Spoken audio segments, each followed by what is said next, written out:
My name's Carl Cannon. I'm a resident of North Grenville. I'm here to speak to the Pine Hill Official Plan and Zoning Bylaw Amendment. And I do want to start with recognition that council and staff have been very proactive from a policy and a practice perspective regarding a number of housing-related reviews and initiatives. Council has shown leadership and partnership with respect to a number of projects, including the former court building being renovated for affordable housing, the Habitat for Humanity affordable housing project at the college, all very positive. But it's important to undertake numerous strategies regarding housing on an ongoing basis. And I have noticed a trend. I understand why, or believe I understand why, but a trend that I find worrisome. And that is concerning what affordable housing or other benefits the community is actually achieving in return for granting through council approvals and benefits to developers. Basically, is council open and transparent? Are the benefits that are being proposed guaranteed or enforceable? Is there real implementation regarding those? Are they meeting the objectives of the municipal documents, including the official plan? I have expressed these concerns in writing to staff and council previously. Unfortunately, with respect to the Pine Hill OPA and ZBA, and I would also say the Jack and Joseph application as well, I'm not seeing that any real adjustment to address my concerns. And I would suggest that by council not incorporating minimum requirements, such as the number of affordable housing units or other benefits, such as special needs housing or other community benefits in the holding H removal criteria provisions, council is in effect not being open and transparent, setting no formal intent, direction, or requirement for staff or the developer, abdicating its decision-making roles to staff, and making the subject official plan and zoning bylaw amendments as it pertains to municipal benefits to developers difficult or unappealable by the public. And I just note specific to Pine Hill, there's an official plan and zoning bylaw amendment to allow up to 490 dwelling units on a 3.28 hectare parcel of land. That represents 149 dwelling units per gross hectare. The standard in the official plan is 45 dwelling units per gross hectare, or 147 dwelling units on that parcel. So comparing 490 dwelling units being the ask of the developer compared to the standard is a fairly substantive bonus for the developer. Even in the official plan, there is recognition of bonusing. And bonusing, in essence, they get a higher density in return for the municipality getting a community benefit. So giving an example, the official plan has a 25% affordable housing target for development. So if they're bonusing, they sure as heck should be giving you something, and you sure as heck should be pretty darn close to the 25%. But then that number for bonusing under the official plan would only give them 199 dwelling units. So you're looking at approximately 300 additional beyond bonusing dwelling units.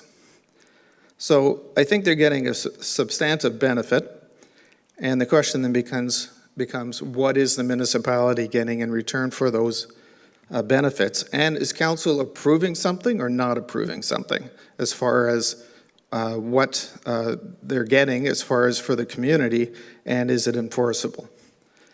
Now, I have no objection to the Pine Hill development because it certainly is consistent with the Mayor's Task Force regarding housing. It is complementary to the recommendations.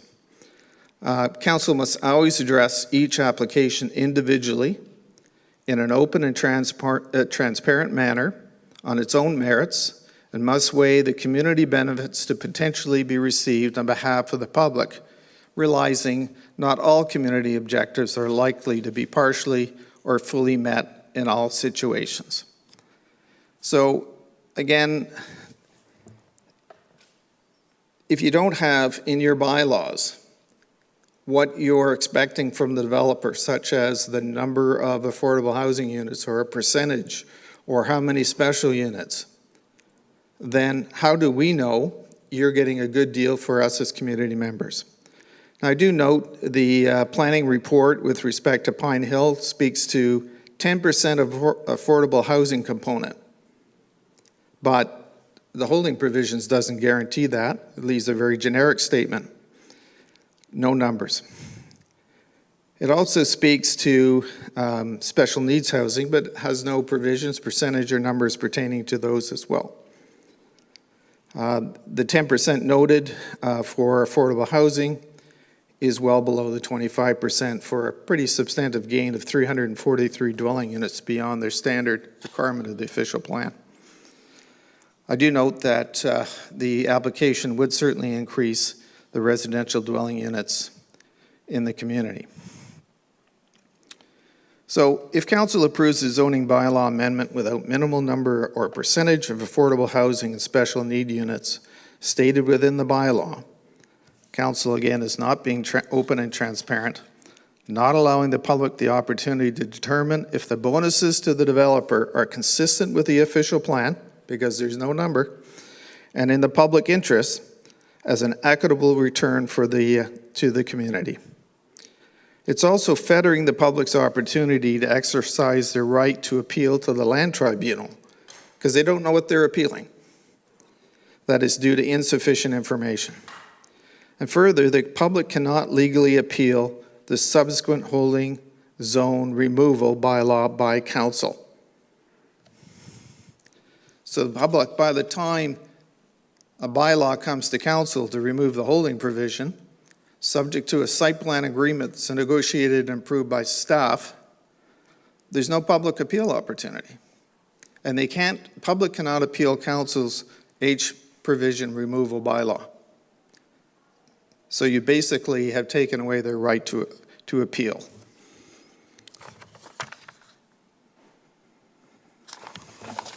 I do want to note, I did send an email to council and to staff with respect to Jack Street and Joseph subdivision. Same thing, holding provisions do not have any numbers or percentages. I did provide, so there was a statement within the planning report. Again, it talked about 11 additional residential dwelling units being as a part of the benefits returned to the municipality. However, the bylaws have no numbers, and basically, so as the public, we have no idea what's going to be approved. Council's not approved, there's no formal direction to council, and that once the H removal is done, there's no public appeal. And there's no guarantee that there will be anything. So I think I did provide some wording to council and staff with respect to the Jack and Joseph Street bylaw about providing the provision of a minimum 11 additional residential dwelling units or a minimum of 25% affordable housing dwelling units at the proponent's discretion to be addressed through an executed subdivision agreement. Basically, deferring the actual number or percentage for affordable housing or other benefits is simply not open and transparent.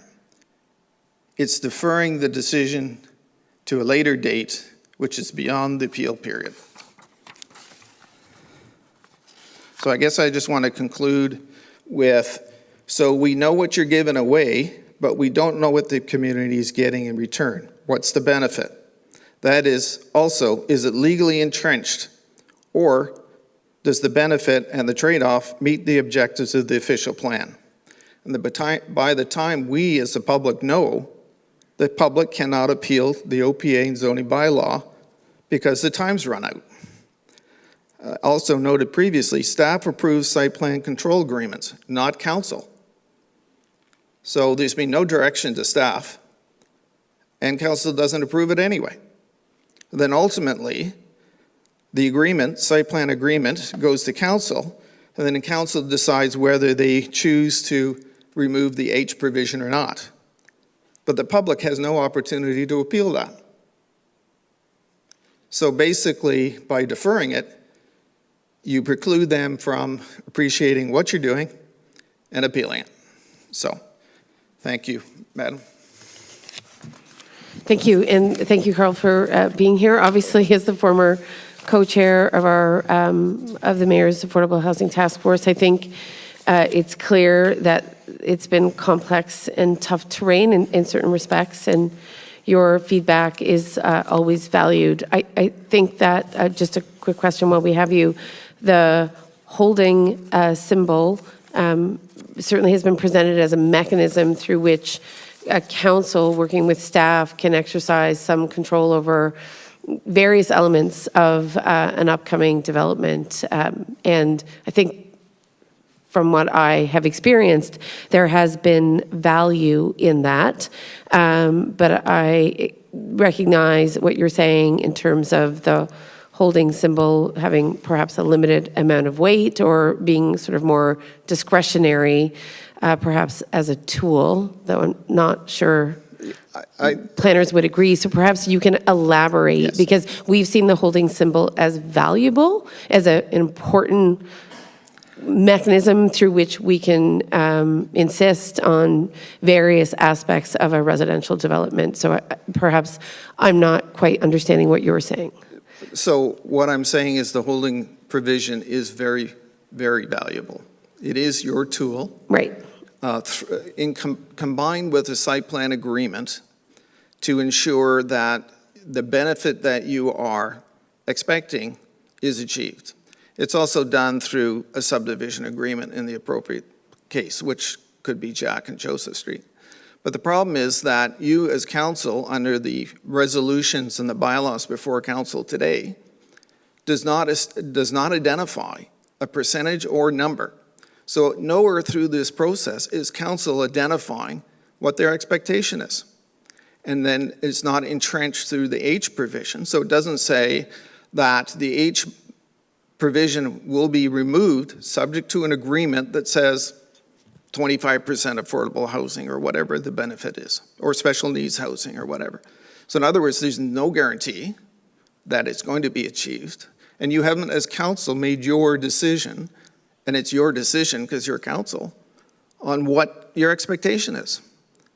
And so I certainly think for many years since this council's been in place, we continue to ask those questions and have fairly robust dialogue. What I'm hearing you say is that in the holding symbol provisions, commitments around affordable housing aren't always or are not frequently entrenched. Is that correct? No, what I'm saying is you've changed your process. Okay. Historically, or as long as this council has been proactive, you have utilized the H provision as a tool to ensure that you get the benefits you want. So what you have said in your bylaws previously, until recently, this is you've gone a new direction, whether you appreciate what's being presented to you from staff. This is different. It's now taking the number out. But historically, you would have said, and an example, that ABC company would get their approval subject to certain zoning and subject to a holding provision, and that holding provision can only be removed once council gets, in essence, it's an executed agreement that says you're going to get X number of affordable housing units or X number of special housing units or whatever. The point is your approval of the H bylaw, 36H, whatever, R36 or whatever it is, it says in it what your expectation is. X number of units or X percentage is going to be. You're not doing that anymore. Gotcha. You've taken that out. So you as council are not making a decision. You're not saying what you expect. The public isn't aware of what you're negotiating. So they see what you're giving away, but they don't see what the community's getting. And it's not locked in, because when you do your resolution and you pass your bylaw, there's a number in the bylaw. And then staff know, and the developer know, That's what they're going to get, or that's what their expectation. The way it is now, council doesn't approve anything. You're not saying, I want X percent or X number of units. You're deferring it to staff. Staff negotiate an agreement. You don't, they do. They bring it back to you, and then you approve removing an H provision. But yes, you do that, but there's no guarantee, A, that it's going to be what you initially thought it was going to be, and the public can't appeal it by that time. Okay. They can appeal it at the zoning stage when you pass the bylaw, which says X number of affordable housing units. But they can't appeal it when it comes back to council to remove the H provision to a number that they've never heard before. Okay. Because you haven't made a decision. Well, I feel like often we're in the realm of decision-making, so perhaps we have not always formalized the percentage of affordable in the way that you're suggesting. You have. Yes. What I'm saying to you is the bylaws to you here today Understood.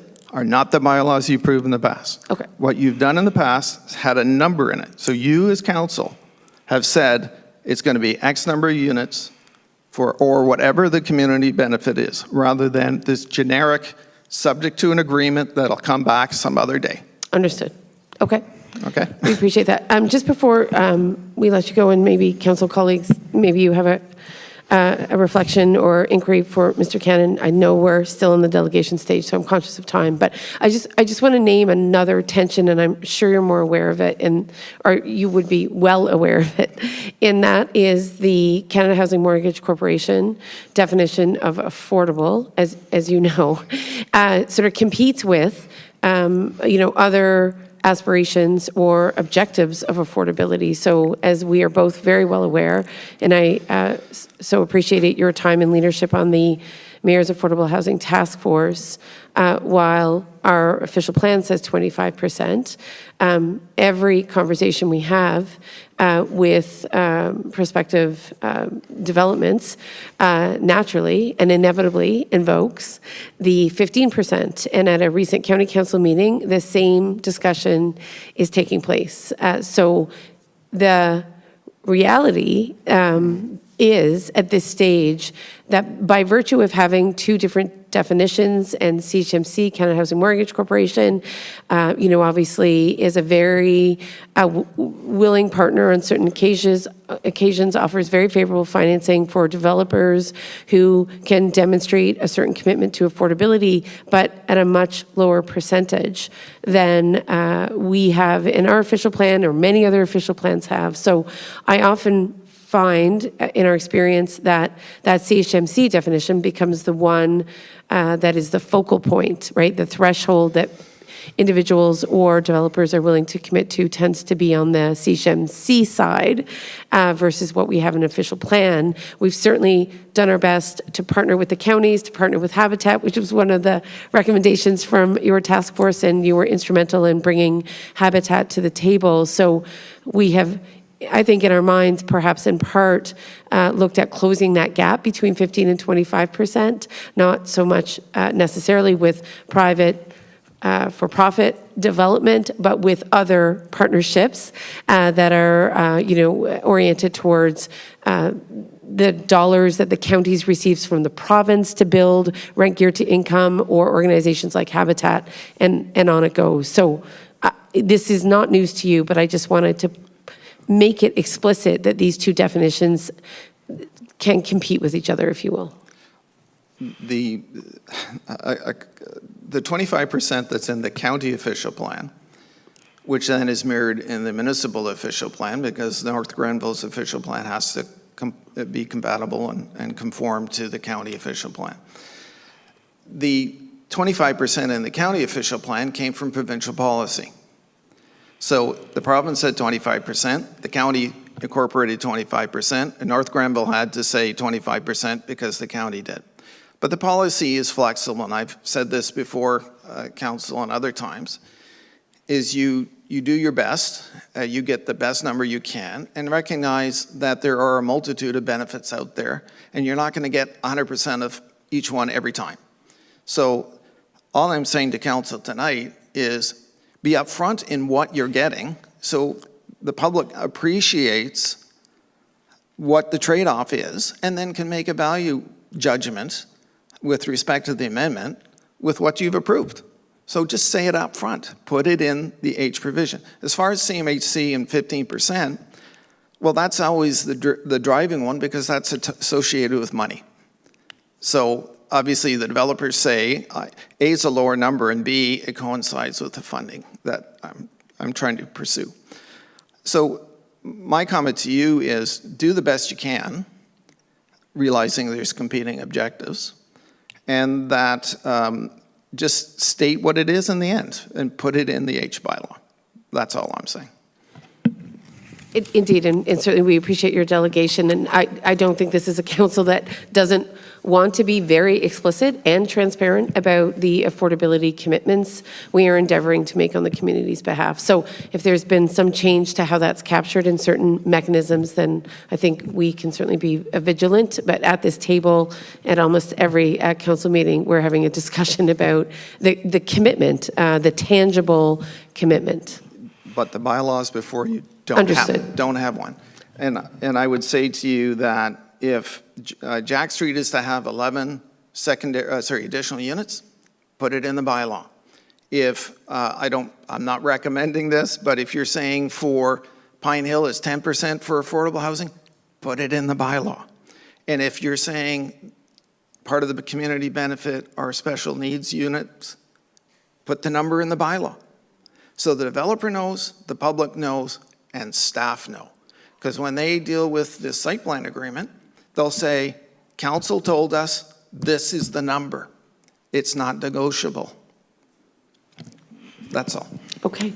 Thank you. We've had so many planning matters coming at us over the last few months. Perhaps we missed this one. So we're coping with an ever-changing landscape, if you will. I would say this is, I understand why there's this change. I'm not saying it's a good change. I think you ultimately have to be upfront and say the number and make it legally enforceable. Okay, thank you. Thank you. Oh, sorry, before you go, is council colleagues, anything else? Deputy Mayor, go ahead. Yeah, I'd just like to say, Carl, before you leave the delegation table that, you know, for my part, and I think I speak for the rest of the council, that we really appreciate your contribution to what's an ongoing complex discussion about affordability, which as of yet, we still don't know what the definition, what the number is for this community. Just a little bit of context, the official plan that you're referring to is 2018. This was pre-COVID. This is back when councils of the day welcomed developers building single-family units. We've overbuilt single-family units, as you're painfully aware, through your work on the Affordable Housing Task Force. And our housing strategy looks to increase the mix, for example. So when you talk about 2.5 or 3.3 times what's stated in the official plan, believe me, we're fast approaching a review and an updating of the official plan. And I think, you know, intensification and reducing sprawl of our subdivisions that we've seen built over the past few years is definitely top of mind with us. But again, thank you for your contribution to this discussion. We don't dismiss it, we take it to heart. Thank you, Councillor. Thank you, Council. Anything else for Mr. Cannon before he goes? I just want to maybe say to wrap up, in terms of that, that specificity on affordable, it is the elephant in the room, in that the province suggested that they were going to provide a definition of affordability as it related to development charge exemptions. And as I think you're well aware, our own planner, Ms. Amy Martin, and at the county level, we've appealed to the province to get that definition because we think it would allow for a number that developers could work with in a more real way, because to Councillor Barclay's point, the market has so radically changed over the last 2 or 3 years. The counties has updated its own assessment of market rents and what would constitute affordable, but through the CHMC definition. So we're still, I think, caught with competing sets of information, and we would certainly welcome that definition from the province if it allowed us to set a single standard. And that's what we hear often from some of the developers or their representatives who might be here tonight, is that they're reluctant to commit to a percentage without the number. Well, again, you have an official plan, it has a policy. Again, my comment to you was, get the best number you can. If you're using it based on CMHC 15%, then use 15%. Because the official plan talks about an objective, realizing it's not always going to be achieved. But the point is, get the best number you can, and if CMHC ends up being a reasonable line that developers accept and seems to be where it's trending, then why would you take less than 15%? And again, my suggestion is, and put it in writing. Put it as an H provision criteria like you used to, because that's what you used to do. And you're not doing that as of these two applications. They're the first two. So, thank you. Thank you for being here.